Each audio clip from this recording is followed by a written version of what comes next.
Ako po si Lita, 30 years old. May 3 po akong anak.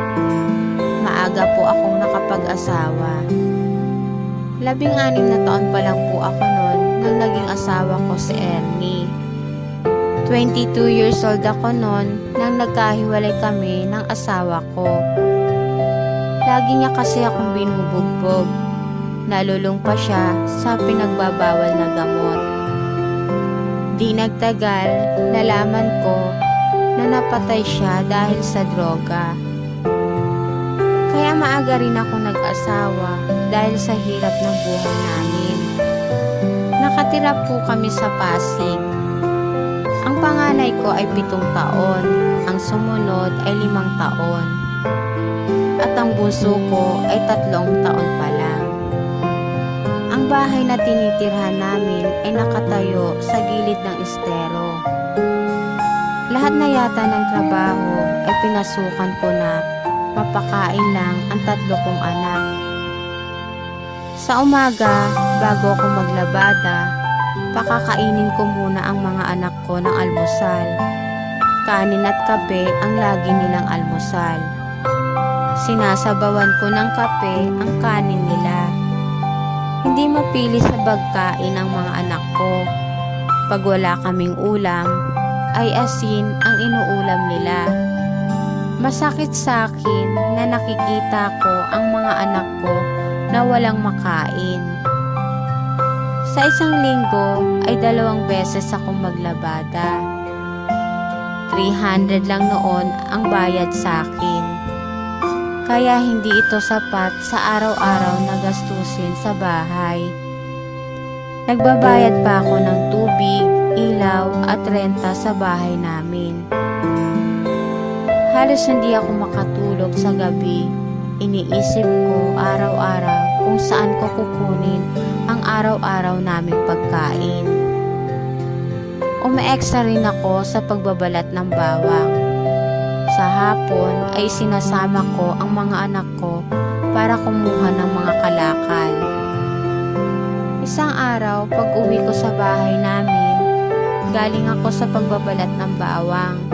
Sinabi ng anak kong panganay na nilalagnat ang bunso kong anak. Pinipo ko ang noo ng anak ko. Sobrang taas ng lagnat niya. Dinala ko agad sa ospital ang anak ko. 100 lang ang dala kong pera. Mabuti na lang daw at dinala ko agad sa ospital ang anak ko. May pneumonia pala ito, ang sabi ng doktor. Maraming reseta ang gamot na ibinigay sa akin. Hindi ko alam kung saan ako mangungutang para mabili ko ang mga gamot ng anak ko. Naisip kong lumapit sa pinaglalabadahan ko. Wala ang amo kong babae, ang amo ko lang na lalaki ang nasa bahay nila. Tinanong niya ako kung anong kailangan ko. Sinabi ko na nasa ospital ang anak ko. Mangungutang po sana ako ng pera para may pambili po ako ng gamot ng anak ko, ang sabi ko sa amo kong lalaki. Pinagmasdan ako ng amo kong lalaki mula ulo hanggang paa. At ang mga ngiti nito ay abot tenga. At sabay sabi na bibigyan niya raw ako ng pera. Kaya lang, pagbigyan ko raw siya sa gusto niya.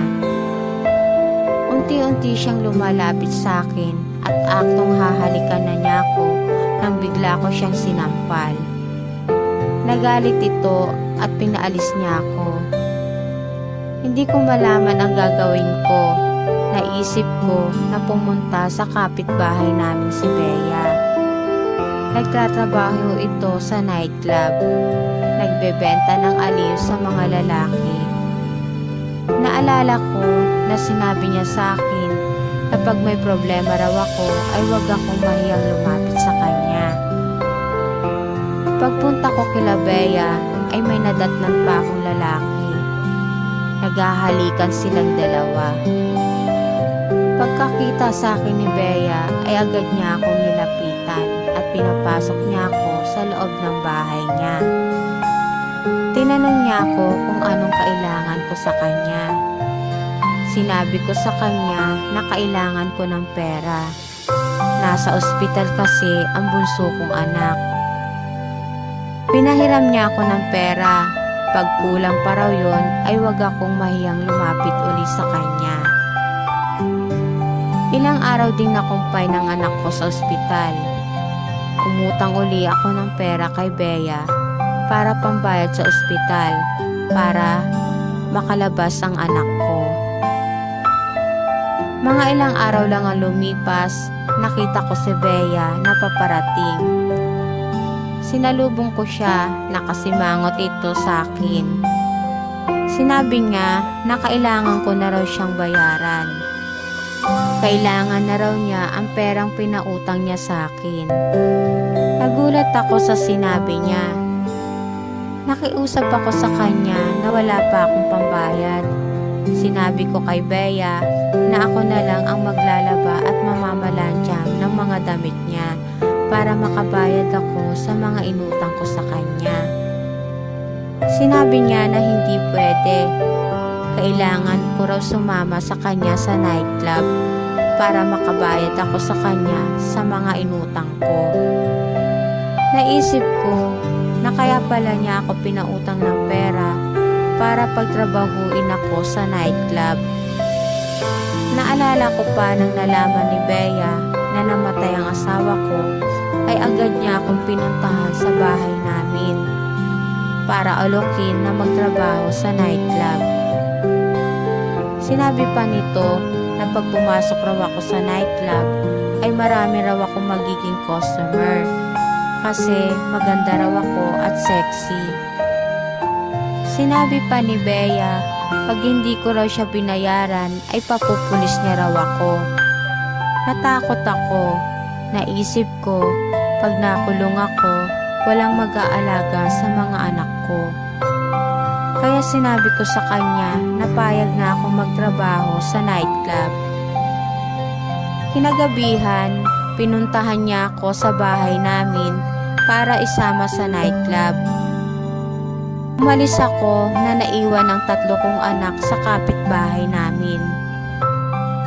Pinahiram ako ni Bea ng damit. Sobrang iksi ng bestida na pinahiram niya sa akin. Halos makita na ang puwet ko sa sobrang iksi at halos makita na rin ang dibdib ko sa sobrang lalim ng ukab sa harapan. Pagpasok namin sa nightclub, pinakilala ako ni Bea sa kanilang manager. Maya-maya lang, isinama na niya ako sa isang grupo ng mga lalaking nagiinuman. Pinaupo niya ako sa tabi ng isang matandang lalaki. Tumayo ang matandang lalaki, may dinukot ito na pera sa bulsa niya at ibinigay kay Bea. Habang nakaupo ako, panay hawak ng matandang lalaki sa hita ko at panay ang haplos nito. Nagalit ako at bigla akong tinabik ang kamay ng matanda at bigla akong lumapit kay Bea. Kwento ko sa kanya ang ginawa sa akin ng matanda. Sinabi niya na kailangan raw masanay na raw ako. Hindi naman na daw ako dalaga. 3 na nga raw ang naging anak ko. Sinabi ko kay Bea na uuwi na ako. Ang sagot niya, bayaran ko muna raw ang mga utang ko bago ako umuwi. Wala akong nagawa kundi bumalik uli sa grupo ng mga lalaki. Pikit mata ko na lang tiniis ang paghawak-hawak at pagpisil-pisil nito sa mga hita ko. Mag-uumaga na akong nakauwi ng bahay. Bago ako umuwi, binigyan ako ni Bea ng 500 pesos. Hindi ko malaman kung tatanggapin ko ito o isasampal sa mukha niya. Nakapagdesisyon na ako na hindi na babalik sa nightclub na yon, kahit na ipapulis pa ako ni Bea.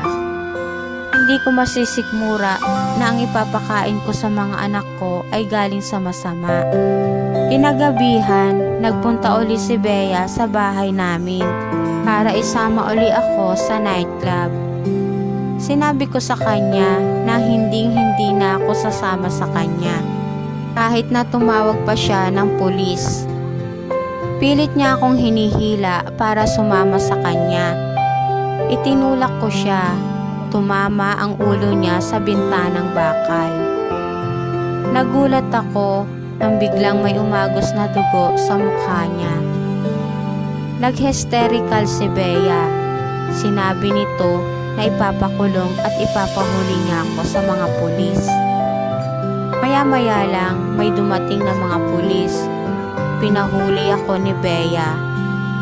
Nakulong ako ng ilang araw at nang makalaya na ako, nagdesisyon na ako na lumipat kami sa bahay ng mga magulang ko sa Tanay. Di nagtagal ay pinasok ako ng ninong ko sa isang pabrika. Maganda naman ang kita ko sa pabrika. Lagi ako nag-o-overtime. Sa ngayon ay nakakabili na ako ng mga pangangailangan naming mag-iina. Mga ilang taon rin ang nakalipas, nabalitaan ko na si Bea ay napatay ng kanyang kinakasama.